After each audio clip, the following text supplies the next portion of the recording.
Honorable Union Cabinet Minister for Shipping, Road Transport, Highways, Shri Nitin Gadkari, Lieutenant General D.B. Shekatkar, Shri Bal Desai, Shri Tushar Jani, distinguished invitees, members of the media, ladies and gentlemen, good morning everyone.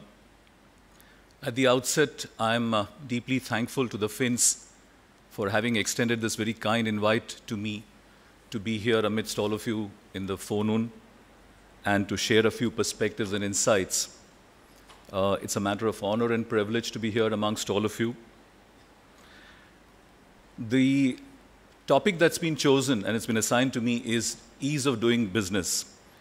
That might sound a bit hackneyed and trite, but I think it's extremely topical, contemporary, and futuristic as well.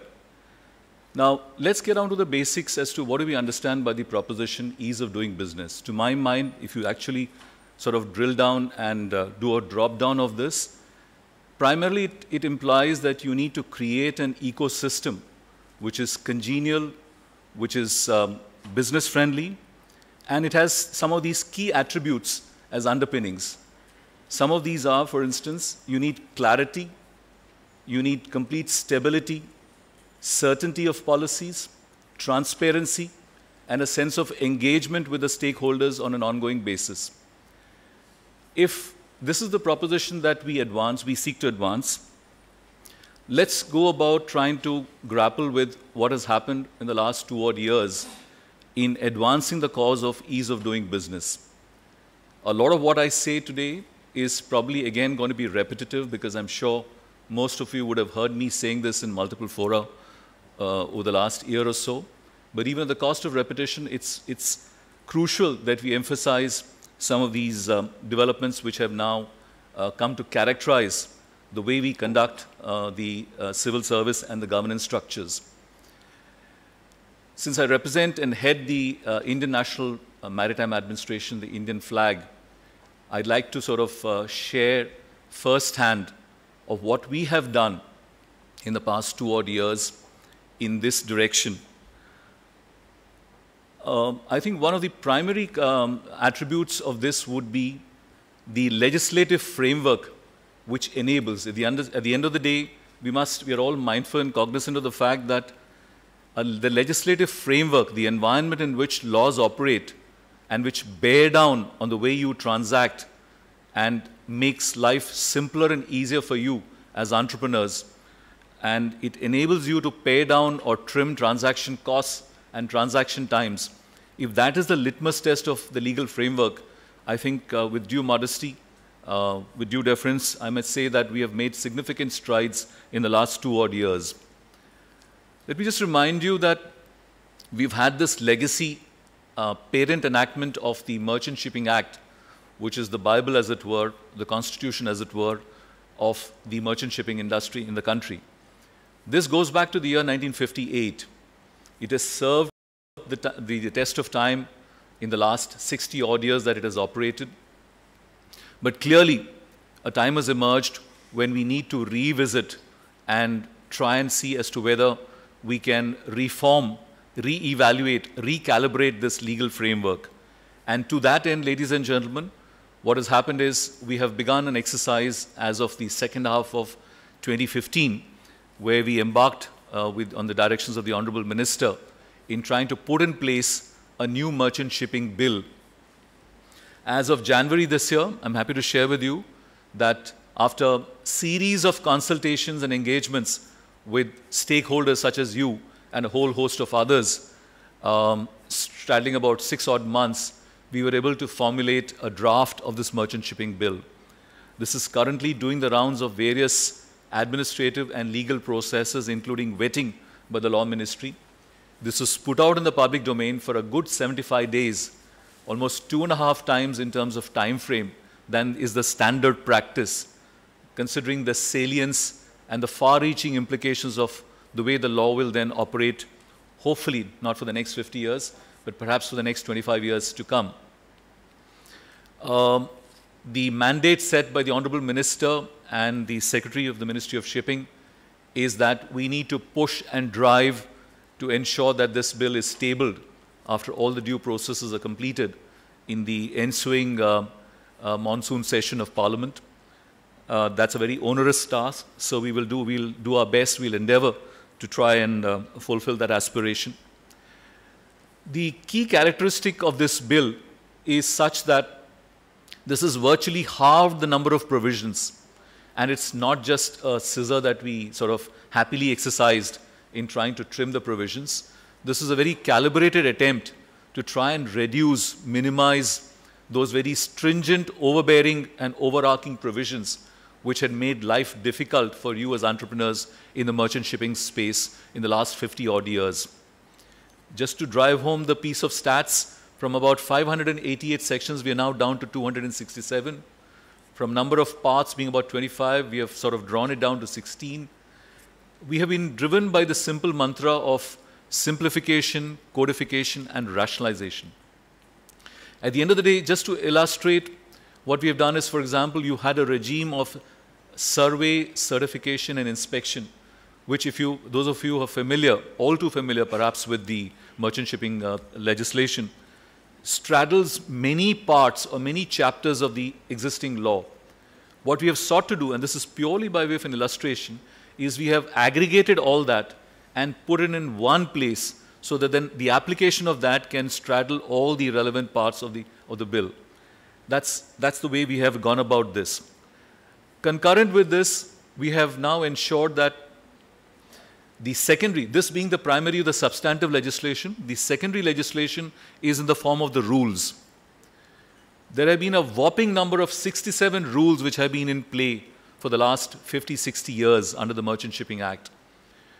In 2014, we took upon an exercise of trying to identify such of those rules which had become obsolete, obscurantist, and then we were able to identify as many as 14 rules under the Merchant Shipping Act.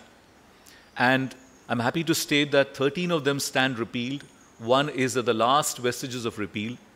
And again, with utmost modesty, ladies and gentlemen, may I mention that we are probably the only one, or subject to correction, probably one of the only few departments and organizations across all verticals of the Government of India, which en masse has been able to repeal as many as 14 rules which constituted 20% of the overall numbers. Not just that, we bid fair going forward under the new Merchant Shipping Bill to reduce the number of rules from the current 53 set of 53 to just about 16, which will be then coterminous with the 16 chapters of the proposed new bill. Now, this is a very challenging task. We are very mindful of the fact that we need to ensure that none of the critical legal provisions are given a go by, but we are fairly confident that having engaged you and also through the legal vetting process of the Ministry of Law, we should be able to see the light of the day for this new legislation in the next few odd months. The other key element in this endeavor to try and make life easier for you and for you to enable ease of doing business is we have introduced very standard operating procedures and templates for all transactions and services that we provide to you. We are completely cognizant of the fact that from an extreme regulatory body, we have now morphed into a new avatar, a new paradigm of being a facilitator. We perceive ourselves as being a service provider and you as the service recipient at the end of the process.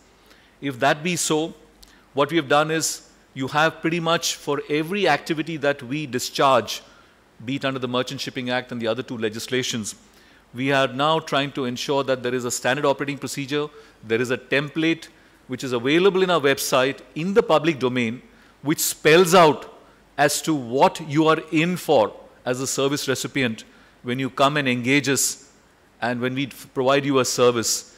It stipulates that you shall provide these documentation. This is the application, and I'll come to that where we have now moved to e-governance. This is how you need to pay the fee. This is how your application will be processed, and within the given time which we commit ourselves in terms of a citizen charter. This is not to say that there is complete Ram Rajya or there is an optimal scenario out at play. Clearly, we understand that we are an organization which needs to reform further, But that said, I think we have gone considerable distance in trying to make life easier and simpler for you through this process. What SOPs and templates do is that they bring in that certainty and stability so that there is clarity of understanding on your part that this is how you will be dealt with in terms of processes and procedures going forward. Supplementary with this is the tertiary but an all-important piece of initiation which we have done is by trying to move our entire platform towards e-governance. I must put a caveat here. Those of you who have been engaged with us in e-Samudra, which is how we put the acronym for our e-governance platform, this dates back to the year 2004. Again, a legacy piece. It's been quite archaic, as you understand, in information technology enabled service industry. The obsolescence is such that pretty much every 5 years, you need to put in place a new framework. For whatever reasons, without assigning any or indulging in blame game, we are now clearly we have launched to a stage where roughly about 75% of our services are today online. When I mean online, it's the entire space starting from applications in terms of the SOPs, where you file applications, you take a printout, sign, and then upload it. All documentations which are prescribed, you can upload that. You do not need to come down to our office, so which means we have minimized footfalls. Nothing of that needs to be sent to us by post, so that there is no parallel offline processing that is done. E-payment gateway enablement has also been provisioned for, where we ensure that the prescribed administrative fee is also rendered online. The applications come into us, we process it online, and we bid fair to revert back to you, either with an approval or a disapproval, as the case may be, within the committed time frame. And then all you need to do is 24/7 in situ, wherever you are, you can just take a printout of the approval and get on with your business. As I keep saying, at the cost of repetition, the lesser you see of us, the better for everyone. At the end of the day, we are now transforming further. We have launched with Ernst & Young, and we hope to put in place a new framework for e-governance, which will be completely state-of-the-art, which will then subsume all the 100% of the transactions which we do today in the next 1 year max. And of that, most of it, almost 80 to 90%, will be up and running by the 31st of March 2017. I must also share with you at this point in time that on the direction of the ministry, sometime in December, we set about engaging a consultancy firm to try and evaluate ourselves as to where we stand vis-a-vis you as service recipients and stakeholders, to try and gauge as to whether quantitatively and qualitatively, whether we're discharging our functions fairly satisfactorily. On a basis of a random survey, you may or may agree or disagree, but this is a piece of stat. What has been revealed through a completely autonomous and independent process is that the level of satisfaction with the services of the Directorate General of Shipping over the years has now risen to about 70 to 75%. There's still, what it implies is that there is still significant room for improvement, which in all humility we recognize and we bid fair to go forward. The other point that I wanted to also make is that, as is now standard practice across all government structures, what we ensure is that in every engagement that we do by way of, let's say, issuing an order, a merchant shipping order, a merchant shipping circular, a notice, or something which has got an influence or bearing on your operations, we commit ourselves to ensuring that we engage you first, we partner you, prepare a draft of that documentation. We will release that in the draft form in our website, put it out for about 30 days minimum, invite comments, and on receipt of those comments, they'll be examined and duly factored into the finalization of that process, so that at the end of the day, there is a sense of ownership in you that you have been co-partners or co-owners on what we put out, rather than thrusting on you what is in the form of a tertiary legislation or the executive orders. And that is known as pre-legislative consultation. So without exception, we will ensure that every direction, every executive order that we issue shall only be in consultation with you going forward, invariably, without exception. I'm also happy to share with you that, just to quickly revert back to the legislative framework, we have now moved to a regime where we are doing away with another legacy enactment of the Coasting Vessels Act of 1838 vintage. It's at the very last stages. Once the Merchant Shipping Amendment Bill, which is in the offing, if that goes through separately, the Coasting Vessels Act will also die down. That's another legislation that would have been given a go-by. Now, at the end of the day, what we seek to do is soft touch regulation, minimalistic intervention. We let loose the animalistic spirit of the entrepreneurs to ensure that there is free play of entrepreneurial forces, the business dynamics, the market forces, the competitive forces are completely at free play. And all that we will be doing is by way of only soft touch intervention or minimalistic regulation. Coming home to closer in proximity to the broader theme of multimodal logistics, as you're aware, there is another legal framework known as the MMTG Act, the Multimodal Transportation of Goods Act of 1993 vintage. We have traveled almost 23 years since then, but I'm afraid this has been one of those dinosaurs which has chugged along as a monolith, which has not been able to discharge any service effectively. And that's simply driven home by the fact, ladies and gentlemen, that as against a constitutive of 10 times that number, you only have roughly about 1,200 odd multimodal registered operators. This is 20 years down the line. So when we sort of introspected, we realized that we have moved to an era of liberalization, privatization, globalization. So clearly we decided that we needed to do something with the provisions of the draconian multimodal MMTG Act.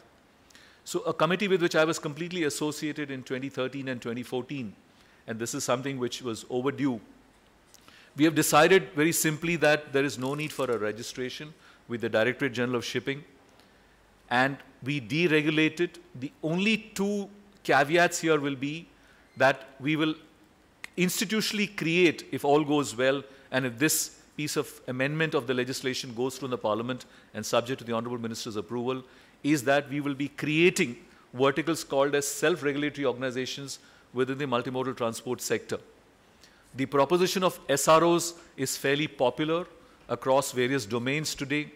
What it really implies is that you, as entrepreneurs, as players in this field, will have a say in which you will operate this industry.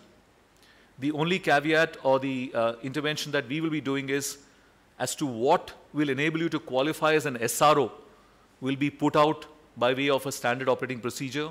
You'd have to have an approval for an SRO. Once that approval of the DG Shipping happens as the competent authority, then it's entirely for you to drive the process of the industry forward. The second pivot of this is even more critical.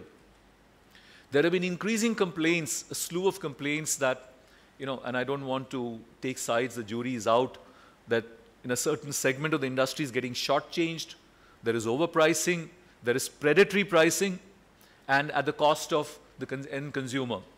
Be that as it may, we realize that this was an onus which the government cannot discharge because we cannot open floodgates of being recipients of complaints and grievances, which could well, without exaggeration, be exponentially as high as a few lakhs.